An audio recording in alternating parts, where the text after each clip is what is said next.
Donc, je m'appelle Marc-Henri Dallès, j'ai 42 ans, j'habite à Comble-la-Ville.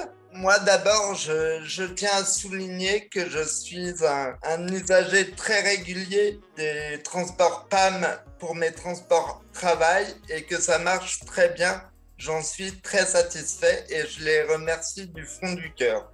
Mais le bémol avec la PAM, c'est pour les transports loisirs, parce qu'il faut être un vrai ministre et prévoir son transport 3 semaines avant pour éventuellement pouvoir se déplacer.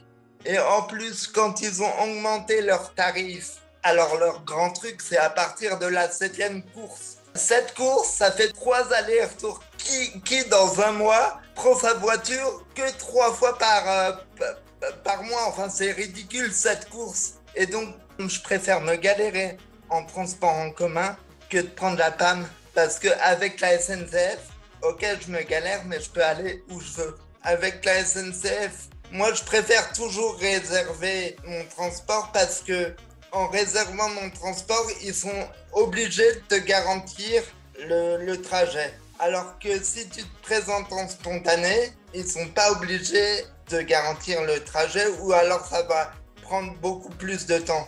Je prends les bus sur Paris. Dans le secteur, j'ai eu plusieurs problèmes de rampe. Alors j'ai été dégoûté, mais sur Paris, ça marche relativement bien. Pour pallier le manque d'accessibilité du métro, ils disent que en parallèle, il y a le réseau de bus qui est accessible. Mais je veux bien, mais va traverser tout Paris en bus, c'est galère quand même. Actuellement, on parle de gares accessibles, mais moi, il y a une chose qui me met vraiment en colère et qui, à l'avenir, m'handicapera, c'est que dans la plupart des gares, il y a des ascenseurs.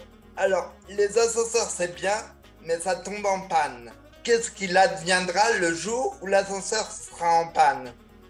Mais ça serait beaucoup plus pratique de mettre une rampe d'accès que les poussettes, que les fauteuils puissent emprunter, plutôt que des ascenseurs qui sont potentiellement en panne. Pour moi, l'accessibilité, la politique inclusive du handicap commence dans les transports en commun, dans la rue et au travail. C'est bien parti, on est sur la bonne pente.